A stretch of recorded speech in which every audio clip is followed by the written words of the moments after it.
Buenos días amigos, bienvenidos a Altavoz en UCI.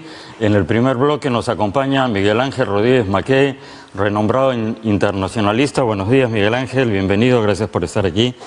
Y bueno, hay multitud de temas, ¿no? Pero digamos el más preocupante en este momento es esta epidemia del coronavirus, ¿no es cierto? Hay quienes tratan de poner paños fríos, decir que esto está, relativizarlo a través de los números, diciendo que el 90% de los casos está dentro de China, en fin. Yo la verdad también estaba un poco en eso, en esa tesitura de todo está bajo control, hasta que leí una publicación de The Economist ayer, que Expreso reproduce hoy, donde dice que los gobiernos deberían preparar a las poblaciones para un ataque masivo, dice The Economist. Y The Economist, que es una de las publicaciones más sobrias, si no la más sobria del planeta, si ya The Economist dice que en algunos países esto puede tener un impacto de entre el 20 y el 70% de la población, ¿no es cierto? No es cuestión de si va a llegar, sino cuándo va a llegar. Entonces, la verdad que ahí empecé un poco a preocuparme. Se han perdido 3.000 billones de dólares en apenas 7 días, ¿no? A escala global, y el Dow Jones tuvo su caída histórica más baja en un solo día, ayer, si mal no recuerdo. Pero en fin, y somos un país que exporta mucho a China, ya incluso los propios exportadores. Un titular de gestión anteayer alertaba que están preocupados porque llegan un montón de barcos. La ministra de Salud dice, bueno, tenemos todo bajo control, 5 hospitales, podemos tratar 75 casos, se ufanaba de 75 casos, y tú lees las noticias y los casos se producen por miles, o sea, 75 casos no es nada. En fin, después de este larguísimo preámbulo, te cedo la palabra, mi querido Miguel Ángel. Muchas gracias, Uri, pero además muy necesario que hayas hecho una introducción tan cabal, porque lo que estamos viendo ya en estos momentos es que no se puede tapar, ocultar el sol con un dedo.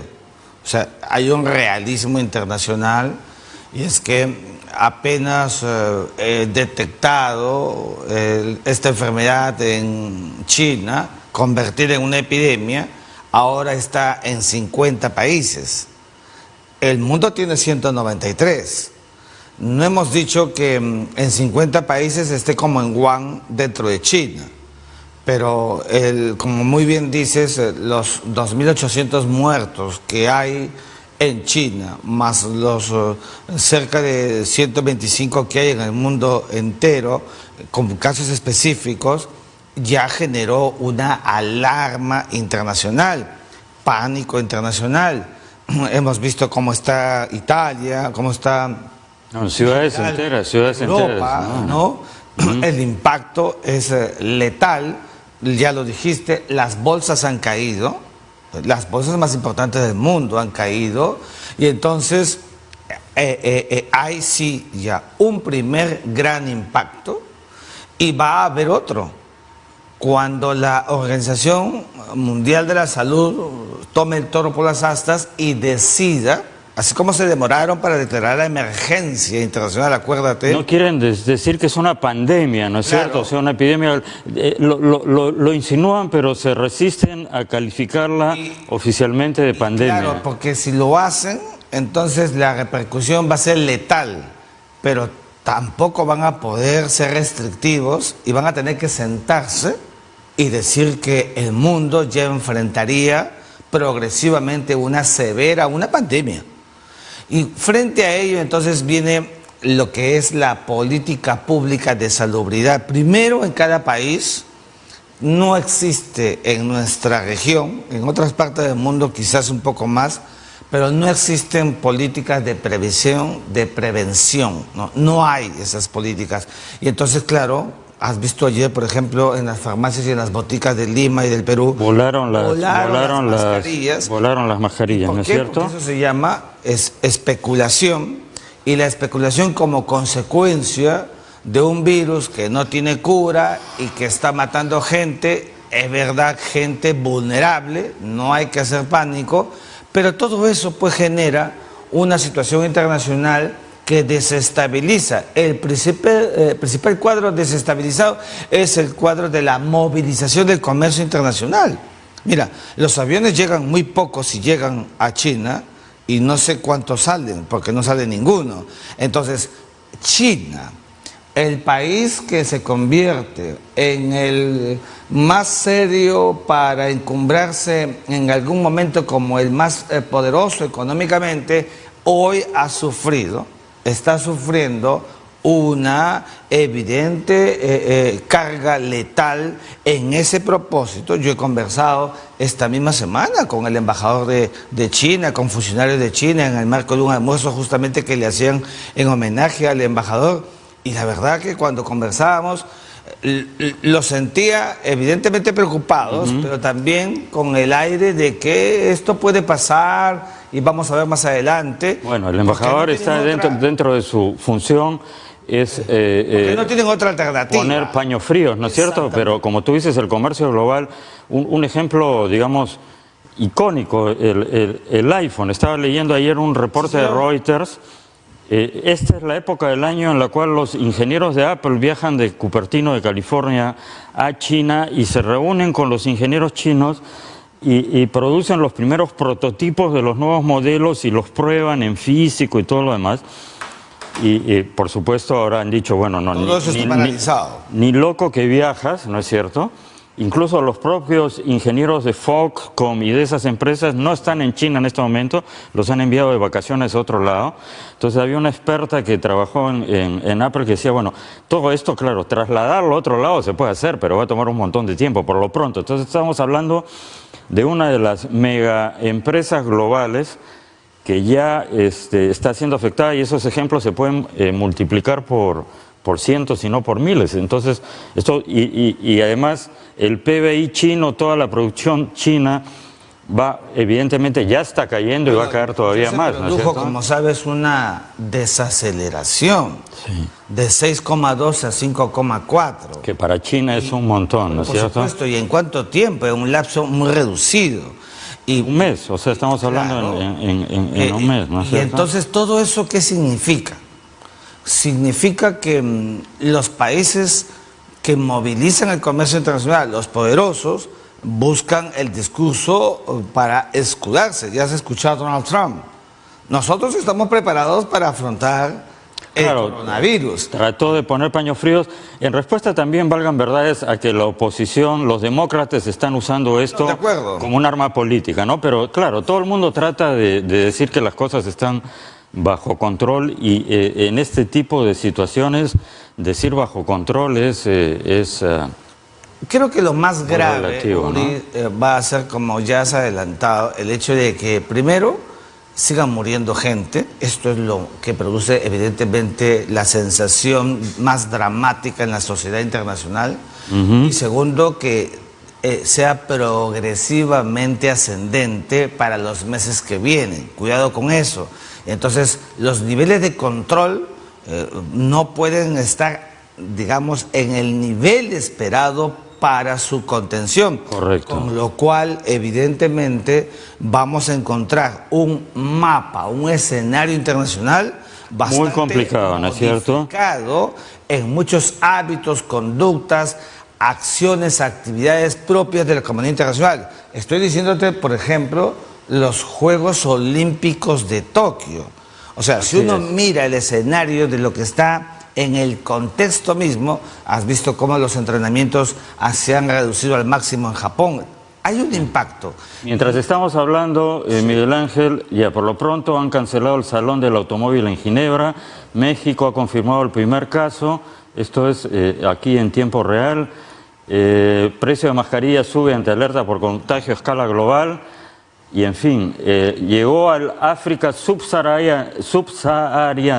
Nigeria confirma su primer caso, Nueva Zelanda.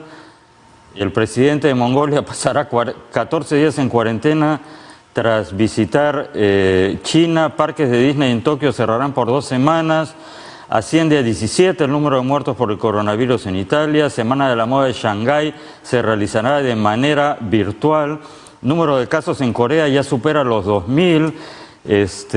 Una serie de... Agrega, perdóname, Uri, agrega el fallecimiento del ex embajador de Irán por coronavirus, que fue embajador en Reino Unido. Claro, y la vicepresidenta está en cuarentena, ¿no es cierto? Sí, en cuarentena, y el viceministro de Salud. Es decir, todo eso genera las condiciones justamente para esta vulnerabilidad planetaria, y que evidentemente lo que invita es que haya un marco también de comunicación. Hay que saber transmitir. Mira, van 24 o 48 horas en el Perú. El vaso comunicante del Ministerio de Salud es bastante deficitario. Si no, mira por cómo la gente ha salido a los establecimientos comerciales y han arrasado con las mascarillas.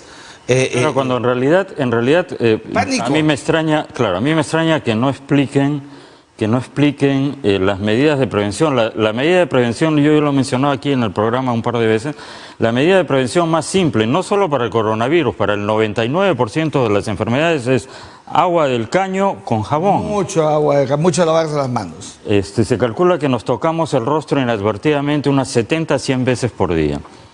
Y entonces, claro, si en la superficie cayó una micro gotita de este bicho y tocas el móvil, no sé, y luego te frotas, entonces la medida de prevención básica que debería el MINSA estar recomendando es lavarse las manos, pero en fin, sí, no sé si estamos preparados, la verdad. Estamos preparados, fíjate, la semana anterior, este registro, yo saqué una columna donde dije...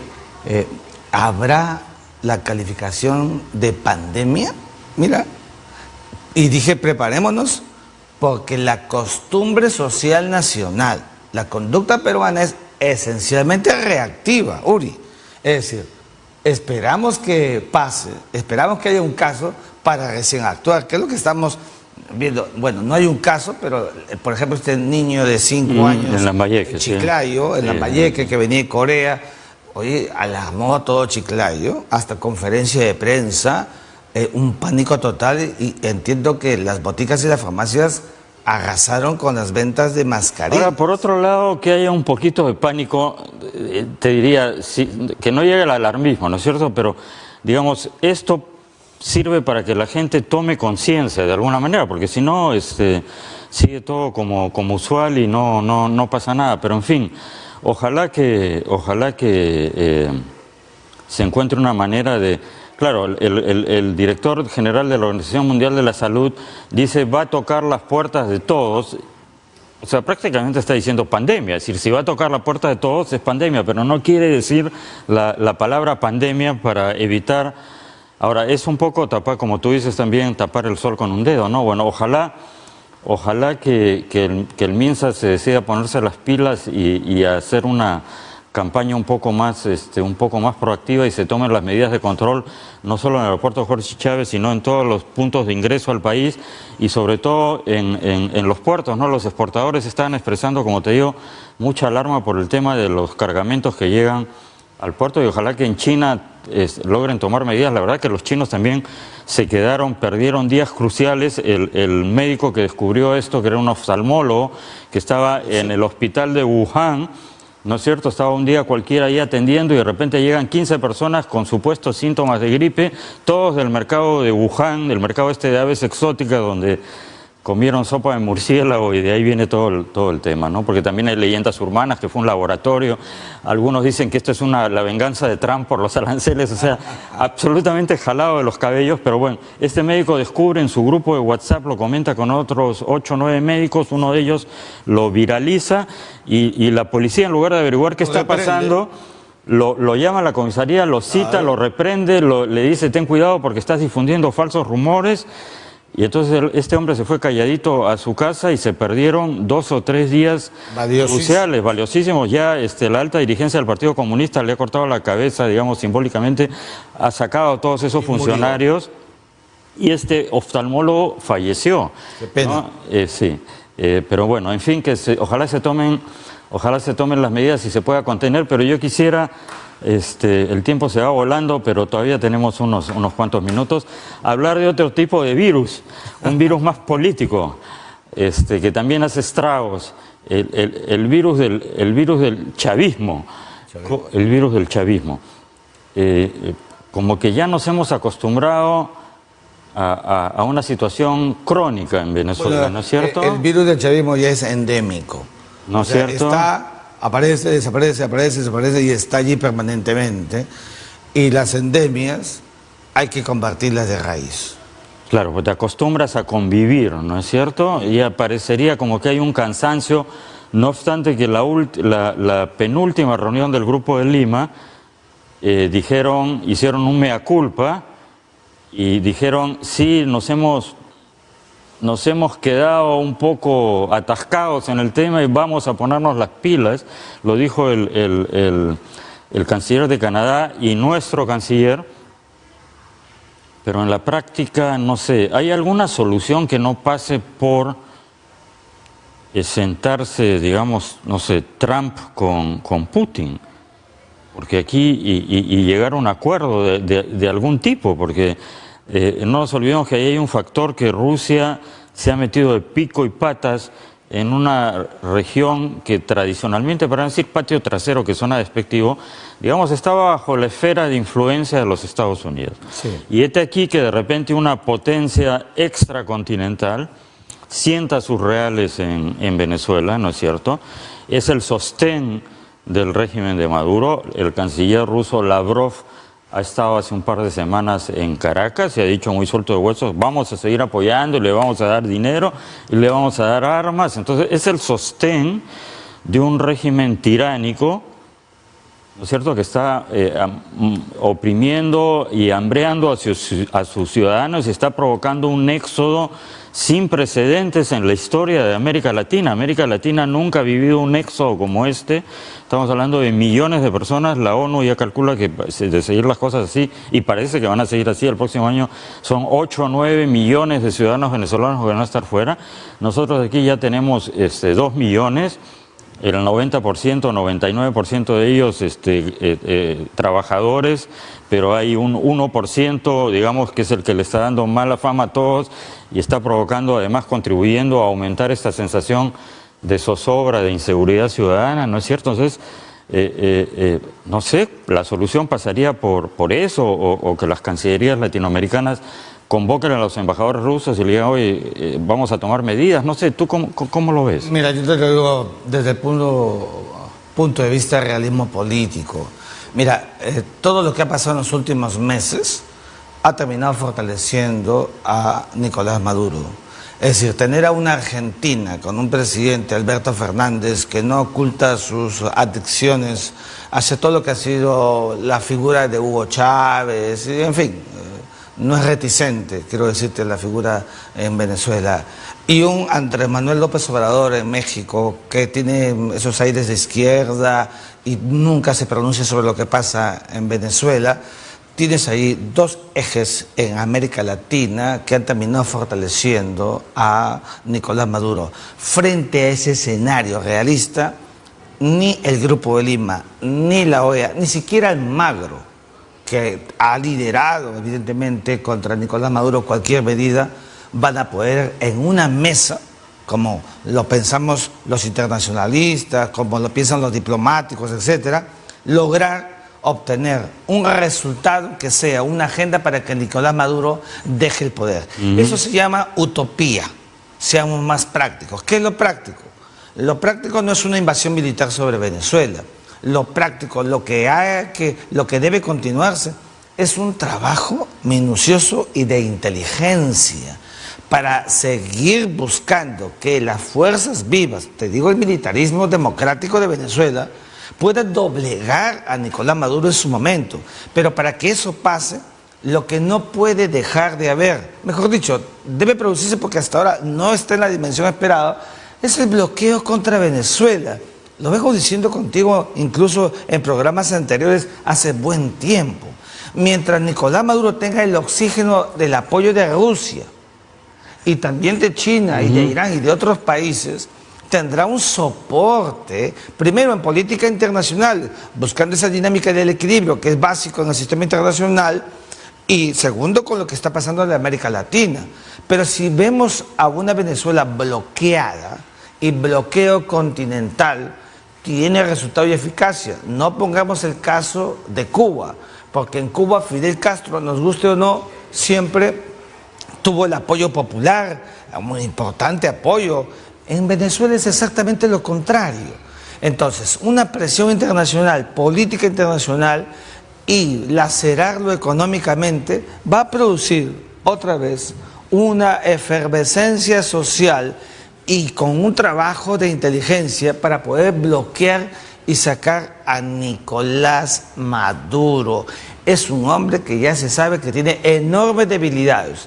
Le teme a Estados Unidos, sabe que Estados Unidos puede reaccionar, e incluso, fíjate lo que ha pasado con Soleimani en Irán, es una clara muestra del enorme poder de Estados Unidos. Por eso le ha temblado la mano a Maduro y ha dejado que Juan Guaidó ingrese por el aeropuerto de Maiquetía. Estados Unidos le advirtió de muy serias consecuencias si es que había... No obstante lo cual hubo una turba de 200, 300 matones chavistas en el aeropuerto, lo golpearon, lo zarandearon, pero logró salir del aeropuerto sano y salvo y entrar por el aeropuerto, no regresar clandestinamente como con la primera ocasión. Has mencionado Cuba, Miguel Ángel. Yo creo que la administración Trump, con buen criterio además, teniendo en cuenta que en realidad el poder, otro de los poderes detrás del trono y que no quiere perder la base estratégica y su fuente de sustento, seamos claros, es la dictadura cubana.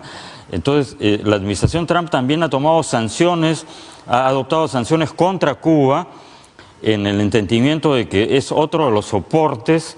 Todo el servicio de inteligencia, venezolano está armado y manejado por cubanos. Entonces, efectivamente, esa podría ser una salida. El tema de la cúpula militar tiene mucho que perder, ¿no? Tendrían que ser quizás los mandos medios que se desliguen. Sin duda alguna. Porque la cúpula está de pico y patas metida con Maduro y además hay muchos analistas, en realidad, Venezuela es casi ya un narcoestado, ¿no es cierto? O sea, la cúpula se está dedicando a... el cártel de los soles y todo lo demás pasa por Venezuela y todo lo demás. Sí, ¿no? Hay una inmensa mayoría de militares venezolanos democráticos que siguen intimidados por la cúpula y es justamente a esos militares democráticos con los que se debe seguir trabajando. No hay que doblegar. Va a ser la única manera. Cualquier mesa, repito, de negociación... O sea, la diplomacia no simplemente le da oxígeno a Maduro. Nada más que eso. Una intervención militar podría resultar en un boomerang, ¿no? Mira lo que pasó en Irán, ¿no es cierto? Tiene que ser desde adentro, como pasa en todos los países donde el agotamiento consuma un Estado, donde es inexorable que se produzcan esas fuerzas centrífugas para poder acabar. Una invasión, creo que estaba leyendo el otro día, no recuerdo qué analista político o qué político le decía a Bush hijo, no cometas el error, Saddam Hussein es antipático, es un dictador y todo, pero no cometas el error de invadir Irak y de sacar a Saddam Hussein, porque George Bush padre, con muy buen criterio, claro, hubo la operación Tormenta en el desierto, pero cuando Schwarzkopf, este militar impetuoso, quería entrar a Bagdad, con muy buen criterio, Colin Powell y George Bush padre dijeron no, debe quedar Saddam Hussein porque si no se producía un vacío de poder. Le dieron ese consejo a George Bush hijo, no hizo caso y ya vemos en qué, la naturaleza y la política aborrecen el vacío y al final se terminó beneficiando Irán y apareció no solo Al Qaeda sino esta versión Estado Islámico, es decir, el resultado fue catastrófico, ¿no es cierto? Pero además en América Latina, donde las características son distintas, comprenderás que una irrupción por invasión... Claro, a nadie le gusta que se metan en la familia, ¿no? El vecino se mete en tu pleito. Precedente. Malo. El derecho internacional nos hace vulnerables. Y podría incluso servir para cohesionar, a Maduro y que se convierta en un... Porque valgan verdades, los estadounidenses no son muy finos a la hora de invadir países. Recordemos lo que pasó en Panamá, ¿no es cierto? Cuando estaba Noriega en el poder. y unos militares llamaron para pedir ayuda, recordar, lo capturaron a Noriega y un militar llamó y dijo, mira, lo único que necesitamos es un helicóptero y te llevas a Noriega, y Estados Unidos no le quiso dar ayuda. Noriega, por cierto, mató con un bate de béisbol a ese militar que lo había capturado durante unas horas, y 2 o 3 años después Bush padre, ahí sí no fue fino, decidió, no, ya no nos sirve Noriega, que era gente de la CIA, invadió Panamá y mató 500 panameños para llevarse a Noriega 3 años antes. Lo único que necesitaba era un helicóptero y un poco de gasolina, siempre son una gota de sangre. Las invasiones, ¿no? Entonces, acabaron sí, con la paz de Westfalia de 1648. Salvo Grenada, ¿no? Que era un paisito de este tamaño, claro que ¿no? Que funcionó. Se nos va a ir el tiempo, Miguel Ángel, pero tenemos 2 minutos para hablar de esta agitación en el vecindario que se había calmado, pero está resurgiendo en Chile. Sí. ¿Cuál es tu apreciación en lo que mencionaste del apoyo a Maduro? Además, parece que Evo Morales va a volver a Bolivia, o sea, parece que va, digamos, el clon de Evo Morales que está corriendo por el MAS, o sea, parece que el Evo Moralismo, el MAS, va a volver al poder boliviano, con lo cual... Primero con Bolivia último, que está diciendo, hay que añadir, está corriendo mucho estos informes que dicen que realmente no hubo fraude electoral en Bolivia, una catástrofe, pensar que todos vamos a creer eso. En Bolivia hubo un fraude electoral y esa fue la razón por la cual Evo Morales renuncia. Claro, él habla de golpe, pero lo que te quiero decir es que se crean las condiciones, más teniendo una presidenta interina que juró y perjuró que no iba Áñez y se ha lanzado a la reelección, o a una elección. A una elección, ¿no? Porque es presidente interino. Sí. Y entonces ahora es una candidata. Cuidado que esas condiciones, con un Evo Morales desde afuera, que le han puesto trabas incluso para ser candidato a senador, etcétera, crean las condiciones para que se vuelva a voltear el plato. Y en el caso de Chile, no me quepa la menor duda que estamos en la antesala de lo letal que será abril cuando se produzca el referéndum por el cambio de constitución, que está decantado que así va a ser, con un presidente Piñera, a mi juicio, bastante, pero bastante debilitado, violentado políticamente, y claro, con una izquierda y unos comunistas y unos anarquistas en Chile que han jurado acabarlo para que renuncie. A mi juicio, ya Piñera, no por eso, sino por las condiciones de la estabilidad del país. Mira cómo ha salido el jefe de la Armada chilena. Así es. Como otros también, buscando ponerle orden a un país que otrora le decía a América Latina que en Chile sí hay orden. Y estamos viendo que no hay orden, hay hordas. Y eso, hordas, así es. Y hay hordas. Y eso evidentemente preocupa que una situación como la de Chile pueda concatenar casi, ya que estamos hablando hoy en esta mañana de etapas virales y etapas epidémicas y pandémicas, se haga una fase explosiva otra vez en la región con consecuencias letales. La democracia, Uri, hay que conservarla, y para conservarla hay que tomar decisiones, en algunos casos con la fuerza del derecho. El derecho se pone coerción y coacción, que es la fuerza material, y si tiene que usarse para poner orden en el caso de Chile, pues hay que hacerlo, y en la región no perder el tiempo. Por eso sigo pensando y sosteniendo que las Fuerzas Armadas, en el caso peruano, para afrontar una delincuencia que ya tiene una fase, sí, sigamos con los mismos términos, pandémica a nivel nacional, pues las Fuerzas Armadas deberían salir a la calle para cumplir una tarea disuasiva. No para intervenir, pero digamos, si ves que hay en cada esquina o cada 2 esquinas una tanqueta con soldados, como que podría servir... Coadyuva. Y entonces en ese marco, buscar justamente que los fascinerosos sigan haciendo las de las suyas, y sobre todo, que la gente no sienta que el Estado y el actor político no hace nada. Eso acumula hartazgo, y si acumula hartazgo, fastidio social, están capitalizándolo ¿quiénes? Los radicales. O les vamos a dar a los radicales y a los comunistas de ultraizquierda la posibilidad de que puedan ellos... Bueno, pero Miguel Ángel, de alguna manera, claro, tienes un Estado que no es proactivo. Conversaba hace unos días en el programa, por ejemplo, entrevisté al subjefe del INEI, Aníbal Sánchez, y me contaba que en el INEI tienen una pantalla donde van colocando en tiempo real todas las incidencias delictivas, y el INEI ha preparado un mapa del delito. Y a resultas de ese mapa, el 90% del delito en el Perú está concentrado en 100 puntos específicos. Sí. Y sin embargo, esa herramienta valiosísima no la usa el Ministerio del Interior para redistribuir, hacer una logística. A ver, si tengo el criterio indica, si en este sitio nunca hay asaltos o hay un asalto cada 3 días, si en este otro sitio hay un asalto cada 5 minutos, la lógica dicta que mando patrulleros a este sitio, pero no hay esa logística. Otro invitado aquí me comentaba que hay, y también lo mencioné ayer o anteayer, me comentaba que hay una cantidad respetable de oficiales en retiro de la policía y de la Armada de Venezuela que están ahora aquí en el Perú trabajando como porteros o taxistas o lo que fuera, o sin trabajo. Dice, ¿por qué no los contrata el Ministerio del Interior como asesores? Ellos conocen el modus operandi de las bandas, conocen incluso a los cabecillas de las bandas, entonces contrátalos como asesores, no les vas a poner uniforme, pero contrátalos como asesores y úsalos para combatir el delito, pero no hay una proactividad, no hay una estrategia.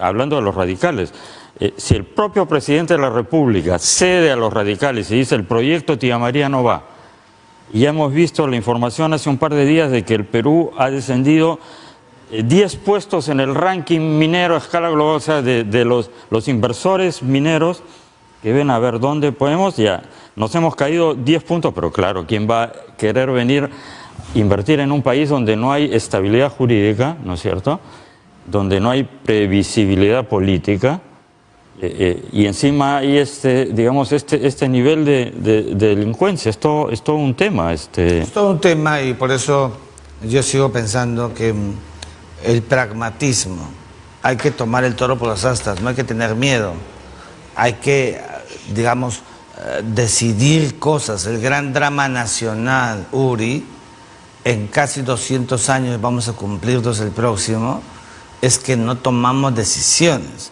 Y lo que necesita el Perú en estos momentos para vencer la delincuencia, para vencer la anemia y tantas otras cosas más que nos doblegan, que nos hacen un país vulnerable, es tomar decisiones. En efecto, Miguel Ángel, pero volviendo a Chile, ¿tú crees que Piñera, claro, es fácil ser profeta del pasado, pero digamos, desde el comienzo, y creo que lo hablamos cuando te entrevisté en la ocasión anterior, incluso que recién había empezado esta ola de agitación a escala continental, ¿no?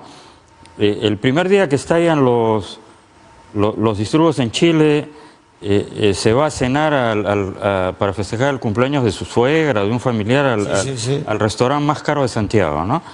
Luego sale en un discurso en el cual muy agresivo, o sea, fue agresivo cuando no debió serlo, y cuando, en mi opinión, cuando debió exhibir firmeza, no la exhibió y terminó pidiendo disculpas. No quiso darle aval a las Fuerzas Armadas, tengo entendido, y eso creo que lo conversamos también. Las Fuerzas Armadas le dijeron, bueno, si quieres que salgamos a la calle, o sea, con todos esos activistas de derechos humanos y todo, para que después de 5 años, de 10 años, o a la vuelta de la esquina otra vez terminemos sentados en los tribunales, acusados de violar los derechos humanos, firmamos un papel, y no quiso firmarlo, y así están las cosas. Y ahora van a cambiar la Constitución, que es lo que buscaban estos agitadores. O sea, el tema aquí también lo están buscando, no sé si a la luz de los resultados, donde hay 9 partidos fragmentados, se pueda hacer, pero a riesgo de que digas, mira, qué fácil es mirar para atrás y criticar. Viéndolo en perspectiva, ¿tú crees que la actuación del gobierno chileno fue la mejor? ¿O? Pero por supuesto que no. Mira, yo creo que a Piñera le he dedicado como 4 o 5 columnas desde que comenzó la crisis. Y las gentes me preguntan, ¿por qué usted pide la renuncia del presidente Piñera? Y es que Piñera ya es un actor realmente agotado como jefe de Estado. Si uno mira bien, la participación del presidente desde que comenzó la convulsión social el 18 de octubre del año pasado a la fecha, Uri, el presidente se muestra todos los días, dice, hasta el día de hoy, a partir de ahora comienzan las medidas, y todos los días está con eso. Así es. Es un presidente agotado. Agotado. Y como presidente agotado, no se está dando cuenta que aferrarse al poder, lo único que va a generar es que están esperando que venga el mes de abril, donde va a ser más explosiva la relación con esa oposición que lo quiere fuera. El presidente tiene que tomar, a mi juicio, una actitud de Estado y llevar al país por un sendero que no sea precisamente el que las hordas está produciendo. Mira lo opacado de Viña del Mar y Valparaíso, etcétera, hasta el monumento a los héroes de Iquique, etcétera, que provoque una reacción de las Fuerzas Armadas mucho más letal y una contrarreacción con la imputación de los derechos humanos, que en caso de Chile, Argentina, es hipersensible. Sí, es un tema, es desde los tiempos de Pinochet en Chile y de la Junta Militar en Argentina, y eso ¿no es cierto? Tiene que, a mi juicio, manejarse con mucho atino, y Piñera, por esa razón, debería dar un paso al costado. Muy bien, Miguel Ángel, te agradezco muchísimo tu participación, ha sido muy valioso para esclarecer muchos puntos. Seguiremos en contacto para seguir esta situación. Ojalá que sigamos Claro que sí. en contacto, te agradezco mucho. Gracias. Y en nuestro segundo invitado, queridos amigos.